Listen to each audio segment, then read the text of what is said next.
Good morning students and welcome to class 8 and today we are going to start a new chapter of your next subject geography. So आज हम बच्चों geography का chapter number 5 जो है discuss करने जा रहे हैं और इससे पहले तक हम लोगों ने टोटली 4 चैप्टर कंप्लीट कर लिए थे geography के। आज आपका ये जो 5th चैप्टर है ये है आपका जो इंडस्ट्रीज से रिलेटेड चैप्टर है। इस चैप्टर के अंदर हम बच्चों आज इंडस्ट्रीज के बारे में जानेंगे और जैसा कि आपको पता है इससे प्रीवियस चैप्टर में हमने जो है वो अपने प्राइमरी सेक्टर के बारे में बात की, जिसमें हमने एग्रीकल्चर के बारे में पढ़ा और वर्ल्ड के कुछ फेमस एग्रीकल्चर प्रोडक्शन एरियाज के बारे में पढ़ा। हमने कुछ मेजर क्रॉप्स के बारे में जाना। ठीक है, तो आज का जो चैप्टर है बच्चों स्टेप बाय स्टेप अगर हम देखें तो हम लोग अपना प्राइमरी सेक्टर पढ़ चुके हैं। मैंने आपको इकोनॉमिक एक्टिविटीज के बारे में बताया था, जिसमें मैंने आपको कहा था बच्चों कि हम लोग मनी अर्न करने के लिए जो एक्टिविटीज करते हैं, पैसा कमाने के लिए जो एक्टिविटीज की जाती है बच्चों, उसे इकोनॉमिक एक्टिविटीज कहते हैं। और इकोनॉमिक एक्टिविटीज में 3 सेक्टर माने गए हैं, जिसमें से सबसे फर्स्ट जो सेक्टर होता है उसे हम प्राइमरी सेक्टर कहते हैं, जो एग्रीकल्चर बेस्ड जितनी भी एक्टिविटीज है ना, या जो डायरेक्टली हम जो चीजें हमको नेचर से मिलती है वो सारी प्राइमरी एक्टिविटीज में आती है, जिसमें हम लोग एग्रीकल्चर पढ़ चुके हैं, मिनरल्स के बारे में, माइनिंग के बारे में पढ़ चुके हैं। और सेकंड मैंने बताया था कि जो सेकेंडरी सेक्टर होता है बच्चों, जिसको इंडस्ट्रियल सेक्टर भी कहते हैं, मैन्युफैक्चरिंग सेक्टर भी कहते हैं, ये भी इकोनॉमिक एक्टिविटी का ही एक सेकेंड पार्ट है, जिसमें हम लोग देखते हैं कि जब किसी रॉ मटेरियल को फिनिश्ड गुड के अंदर बदला जाता है, मतलब किसी रॉ मटेरियल मतलब डायरेक्टली जो चीज हमें नेचर से मिली है, जब हम उसको यूज करके या उसको किसी यूजेबल गुड के अंदर कन्वर्ट कर देते हैं तो उसे मैन्युफैक्चर या फिर इंडस्ट्रियल सेक्टर कहते हैं। तो जहां पर कच्चे माल से सामान को तैयार किया जाता है ताकि हम उसे यूज कर सके, इस तरह की जो इंडस्ट्रीज होती है बच्चों वो आती है आपके सेकेंडरी सेक्टर में और उसे हम मैन्युफैक्चरिंग सेक्टर भी कहते हैं। बहुत ही इजी लैंग्वेज में आप ये समझ सकते हैं कि जहां पर चीजों को बनाया जाता है, बेहतर तरीके से बनाया जाता है ताकि हम उनका और ज्यादा बेहतर यूज कर सके, जिसमें इंडस्ट्रीज आती है। मैन्युफैक्चरिंग भी कहते हैं हम इसको, मैन्युफैक्चरिंग इंडस्ट्रीज कहते हैं जहाँ पे सामान बनता है। ठीक है, तो आज का जो बच्चों हमारा चैप्टर जो है वो इंडस्ट्रीज से रिलेटेड है और सबसे पहले बच्चों हम लोग बात करेंगे कि इंडस्ट्रीज होती क्या है। ठीक है, या जिनको हम मैन्युफैक्चरिंग इंडस्ट्रीज कहते हैं, ये चीज क्या होती है। तो देखिए बच्चों, सबसे पहली बात कि जो चीजें हमको नेचर से मिलती है, आसपास से मिलती है, जो प्रकृति से जो चीजें हमको मिलती है, कई बार ऐसा होता है कि इन चीजों को हम लोग डायरेक्टली यूज नहीं कर सकते। ठीक है, तो इन्हें तैयार किया जाता है, मॉडिफाइड किया जाता है, इनसे एक नया प्रोडक्ट बनाया जाता है और जहाँ पर ये प्रोडक्ट बनाए जाते हैं, सामान बनाया जाता है, उसे हम इंडस्ट्रीज कहते हैं। बहुत ही सिंपल से एग्जाम्पल से आप लोग समझ सकते हैं इंडस्ट्रीज को। मान लीजिए जो कॉटन क्लॉथ हम लोग पहनते हैं, जो कॉटन टेक्सटाइल हम लोग पहनते हैं, ठीक है, अब ये कॉटन क्लॉथ कैसे बना, तो सबसे पहले आपको ये तो पता है ही कि कॉटन क्लॉथ बनाने के लिए हमको कॉटन की जरूरत होगी। कॉटन का मतलब रुई या फिर कपास। अब रुई कहाँ से मिलेगी आपको, रुई के प्लांट से। कॉटन का जो प्लांट होता है, आप लोग फाइबर और फैब्रिक पढ़ चुके हैं, साइंस के अंदर भी बच्चों आपके चैप्टर था, जिसमें आपने देखा कि ये जो फाइबर बनते हैं, जो नेचुरल फाइबर्स होते हैं बच्चों, जिसमें सबसे पहला आता है कॉटन। कॉटन का एक प्लांट होता है, कॉटन प्लांट। इस कॉटन प्लांट में बच्चों जो बड होती है, जो फूल खिलता है, उसमें से कॉटन निकलता है। ठीक है, उसके बाद में इस कॉटन से टेक्सटाइल या कॉटन से कपड़ा बनाने के लिए इस कॉटन को बड़ी बड़ी इंडस्ट्रीज में भेजा जाता है, जहाँ पर सबसे पहले इसकी वीविंग की जाती है ना, और मतलब इसकी बुनाई होती है, उसकी थ्रेसिंग की जाती है, इसको धागा बनाया जाता है इसका। ठीक है, उसके बाद में इसकी बुनाई की जाती है और फिर ये जाके कपड़ा तैयार होता है। तो आप लोगों ने देखा कि हम लोग रुई का डायरेक्टली यूज टेक्सटाइल की तरह नहीं कर सकते, तो कहने का मतलब पहले रुई को कपड़े में बदला जाता है। तो ये प्रोसेस कहाँ पर होगा, ये इंडस्ट्रीज के अंदर होता है, जहाँ पर खूब सारा लेबर होता है, मशीनरीज होती है, लोग उस चीज को कन्वर्ट करते हैं, बदलते हैं, मतलब हम उसके रूप को बदल रहे हैं। ठीक है, और इसी के अलावा हम एक और एग्जांपल से समझ सकते हैं, जैसे मान लीजिए बच्चों जो शुगर और जो जगेरी या गुड़ हम लोग यूज करते हैं, क्या ये हमको डायरेक्टली नेचर से मिलता है? बिल्कुल नहीं। सबसे पहले अगर आपसे पूछा जाए कि शुगर किससे बनती है, तो आप कहेंगे शुगर केन से। तो शुगर केन क्या है? डायरेक्टली हमको नेचर से मिलता है ना, गन्ना जिसे हम कहते हैं। गन्ने से फिर शुगर बनाने के लिए इसको इंडस्ट्रीज के अंदर भेजा जाता है। वहाँ पर इंडस्ट्रीज में गन्ने का पहले रस निकालते हैं, है ना, जूस बनाते हैं। उसके बाद में उस जूस को और प्रोसेस किया जाता है, ठंडा किया जाता है ना। पहले गर्म करते हैं, उबालते हैं, फिर उसको ठंडा करते हैं, फिर जो नई चीज बनती है वो शुगर या फिर गुड़ होता है। तो इस तरह से कई सारी चीजें बच्चों हमारे आसपास ऐसी है जिनको हम डायरेक्टली यूज नहीं कर सकते। इसीलिए इस रॉ मटेरियल को फिनिश गुड में बदला जाता है, सामान में बदला जाता है, ताकि हम लोग उसे यूज कर सकें।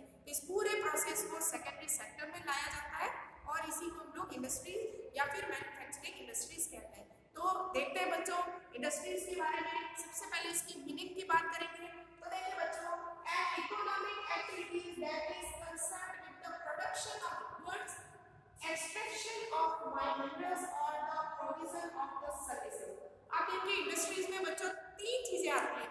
तीन चीजें कौन कौन सी आती हैं? तो सबसे पहले जो आती है वो है प्रोडक्शन ऑफ गुड्स, सामान तैयार करना, चीजों को बनाना। जैसा अभी मैंने बताया कॉटन टेक्सटाइल बनाना, शुगर बनाना, ठीक है, ये तो आएगी प्रोडक्शन एक्टिविटीज के अंदर। दूसरा होता है बच्चों एक्सट्रैक्शन ऑफ मिनरल्स। मिनरल्स आप पढ़ चुके हैं, पिछली बार भी हमने अपनी लास्ट क्लास में डिस्कस किया था कि मिनरल्स के लिए माइनिंग है, ड्रिलिंग है, शाफ्टिंग है, कई सारे प्रोसेस होते हैं। तो जो मिनरल्स हमको जमीन से हम लोग एक्सट्रैक्ट करके निकालते हैं, ये सारे मिनरल एक्सट्रैक्शन की जो इंडस्ट्रीज होती है, जो मिनरल एक्सट्रैक्शन का जो प्रोसेस है, ये भी इंडस्ट्रीज में आता है। और तीसरा आता है बच्चों वो है सर्विस। प्रोविजन ऑफ सर्विस का मतलब होता है फिनिश्ड गुड को, तैयार किए गए सामान को मार्केट तक पहुंचाने का जो प्रोसेस है वो भी इंडस्ट्रीज के अंदर आता है, ठीक है। तो इस तरह से अगर आपसे पूछा जाए कि इंडस्ट्री क्या है, तो आपको ध्यान रखना है इंडस्ट्री एक इकोनॉमिक एक्टिविटीज है जिसमें तीन चीजें शामिल होती है। सबसे पहला प्रोडक्शन ऑफ गुड्स, सामान तैयार करना। दूसरा आता है एक्सट्रैक्शन ऑफ मिनरल्स, मतलब जमीन से मिनरल्स को बाहर निकालना, जिसको हम माइनिंग भी कहते हैं।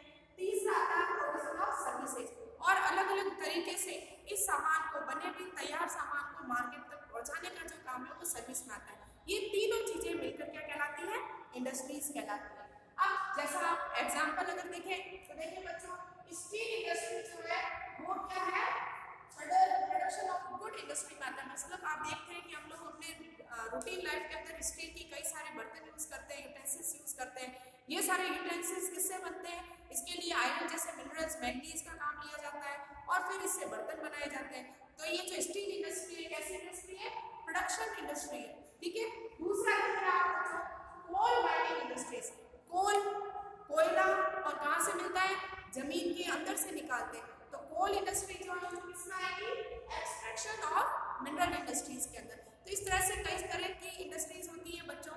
अब यहाँ पर हम लोग देखेंगे कि इंडस्ट्रीज जो है वो सेकेंडरी सेक्टर में आती है। जैसे देखिए industries are included in the secondary activities और the manufacturing which change the raw material into product. यहाँ ध्यान रखें इंडस्ट्रीज क्या है? इंडस्ट्रीज सेकेंडरी सेक्टर की वे एक्टिविटीज है जिसमें हम किसी कच्चे माल से फिनिश्ड गुड बनाते हैं। मतलब किसी भी रॉ मटेरियल को हम जब फिनिश्ड गुड के अंदर बदल देते हैं तो उसी प्रोसेस को इंडस्ट्री कहते हैं, ठीक है। जैसा अभी मैंने बताया था शुगर केन से शुगर बनाने का सब प्रोसेस है वो क्या है? शुगर इंडस्ट्री कहलाएगी। कॉटन से कॉटन टेक्सटाइल बनाने का जो प्रोसेस है बच्चों उसे हम कॉटन टेक्सटाइल इंडस्ट्री कहेंगे, ठीक है। तो इस तरह से किसी रॉ मटेरियल को फिनिश गुड में बदलने का जो काम है वो इंडस्ट्रीज के अंदर आता है। अब यहाँ पर हम बच्चों आज बात करेंगे क्लासिफिकेशन ऑफ इंडस्ट्रीज। इंडस्ट्रीज का क्लासिफिकेशन जो है मतलब कितने तरह की इंडस्ट्रीज होती है। आप इसको टाइप ऑफ इंडस्ट्रीज के बेस पर भी समझ सकते हैं कि इंडस्ट्रीज कितने तरह की होती है, कितने टाइप की होती है। तो देखिए बच्चों यहाँ पर हमने इंडस्ट्रीज का क्लासिफिकेशन तीन बेस पर किया है, ठीक है। पहला जो है वो है based on the raw material. कई सारी अलग अलग इंडस्ट्रीज होती है जो अलग अलग तरह के रॉ मटेरियल का यूज करती है, उसके बेस पर हमने इस इंडस्ट्रीज को अलग अलग तरीके से बांटा है। सेकंड आता है based on the size. Size के बेस पर भी बच्चों 2 से 3 तरह की इंडस्ट्रीज होती है, 2 और 3 टाइप की इंडस्ट्रीज होती है, ठीक है। थर्ड आता है based on the ownership. Ownership का मतलब क्या होता है बच्चों? ओनरशिप का मतलब होता है मालिकाना हक। मतलब इंडस्ट्री का मालिक कौन है उसके बेस पर भी इंडस्ट्रीज कई तरह की होती है। तो टोटल मिलाकर आपको यहाँ ध्यान रखना है बच्चों कि इंडस्ट्रीज जो है वो टोटली 3 टाइप पर डिवाइड की गई है, ठीक है। या अगर हम साइज के बेस पर देखें, ओनरशिप के बेस पर देखें, रॉ मटेरियल के बेस पर देखें, तो इंडस्ट्रीज 3 टाइप की होती है। यहाँ पर पहली चीज आपको ध्यान रखनी है, कौन कौन सी होती है। तो कुछ इंडस्ट्रीज जो रॉ मटेरियल पे बेस्ड होती है, साइज पर बेस्ड होती है और ओनरशिप पर बेस्ड होती है।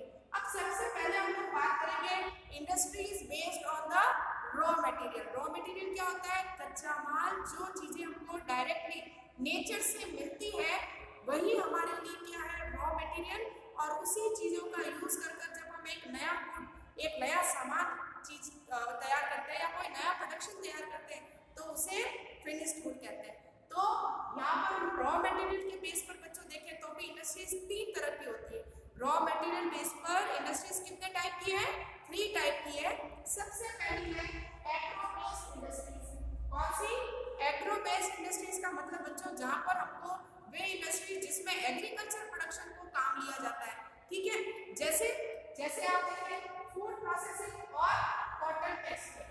और इसके अलावा भी हम लोग देख सकते हैं कि ऑयल जो बनता है, वेजिटेबल ऑयल, या जो आप देखते हैं कि ये जो मूंगफली का तेल निकलता है, सरसों का तेल निकलता है ना, तिल का जो तेल निकलता है, ये सारी चीजें क्या है। अब आप ढंग से देखें सुने तो आपको पता चलेगा कि जो ऑयल इंडस्ट्रीज है, जो खाने का तेल हम लोग यूज करते हैं, उसके लिए हमको मूंगफली चाहिए, तिल चाहिए, सरसों चाहिए, ये सारी कहाँ से आएगी, ये एग्रीकल्चर से आएगी, खेती से आएगी, है ना।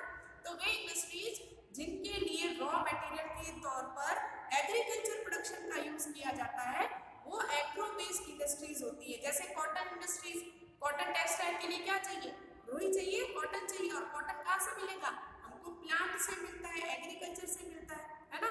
तो वे इंडस्ट्रीज जो एग्रीकल्चर पर बेस्ड होती है उनको एग्रो बेस्ड इंडस्ट्रीज कहते हैं। सेकेंड आती है बच्चों, वो है मिनरल बेस्ड इंडस्ट्रीज। अब मिनरल्स बेस्ड इंडस्ट्रीज हम लोग लास्ट क्लास में पढ़ चुके हैं।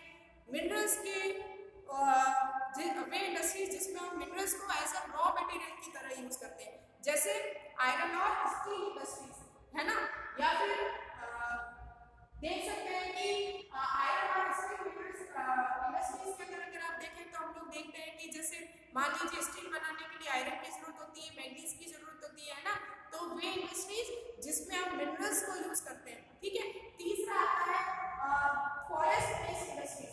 एक नाम पर कुछ आएगा मैरीन बेस्ड इंडस्ट्रीज भी है आपके, ठीक है ना। तो मैरीन बेस्ड इंडस्ट्रीज में क्या होगा कि मैरीन बेस्ड इंडस्ट्रीज में आते हैं बच्चों सी फूड, ठीक है ना। ये तो मिनरल बेस्ड इंडस्ट्रीज है। मिनरल बेस्ड इंडस्ट्रीज एक बार वापस बता देती हूँ, जहाँ पर हम जिन इंडस्ट्रीज के अंदर रॉ मटेरियल के रूप में मिनरल्स काम लिए जाते हैं, जैसे आयरन स्टील इंडस्ट्रीज। आयरन और स्टील इंडस्ट्रीज के लिए आपको किसकी जरूरत पड़ेगी, रॉ आयरन की जरूरत पड़ेगी, ठीक है। एक होता है बच्चों मरीन बेस्ड इंडस्ट्रीज। मरीन का मतलब होता है कि वे इंडस्ट्रीज जिसमें हम लोग सी फूड को काम लेते हैं, है ना। जैसे आप देखिए सी फूड में अगर आप देख सकते हैं जो फिश है ना, या फिश से देखिए आप फिश ऑयल भी बनता है, फिश का यूज लोग मार्केट में अपने खाने में भी करते हैं। तो वे इंडस्ट्री जिसमें सी और ओशन से मिलने वाली चीजों को काम लिया जाता है वो मरीन बेस्ड इंडस्ट्रीज कहलाती है। 4 नंबर पर आता है बच्चों forest based industry. Forest based industries वे इंडस्ट्रीज जो जिनका रॉ मटेरियल हमको जंगलों से मिलता है, जहाँ पर हम फॉरेस्ट से मिलने वाली प्रोडक्शन का यूज करते हैं। जैसे देखिए आप पेपर क्या है, फॉरेस्ट बेस्ड इंडस्ट्रीज है। क्यों, क्योंकि पेपर बनाने के लिए हमको एक जो ट्री होता है ना, उसके पल्प की जरूरत होती है और उसके लिए हमको क्या करना पड़ेगा, जंगलों से लकड़ियों को काटना पड़ेगा।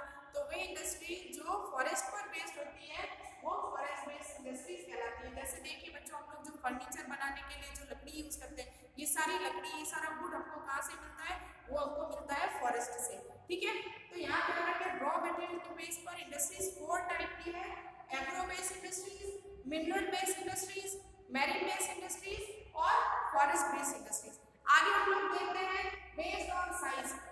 साइज के बेस पर इंडस्ट्रीज बच्चों वैसे तो 3 टाइप की होती है, लेकिन आपके बुक में 2 टाइप की दी गई है, स्मॉल स्केल इंडस्ट्रीज और large scale industries. Small industries क्या होती है बच्चों, छोटी छोटी इंडस्ट्री जो लोग घर के अंदर चलाते हैं। आप लोगों ने देखा होगा कई बार जैसे बकेट बनाने का काम है ना, बास्केट बनाने का काम है, पॉटरी बनाने का काम है, वेविंग बनाने का काम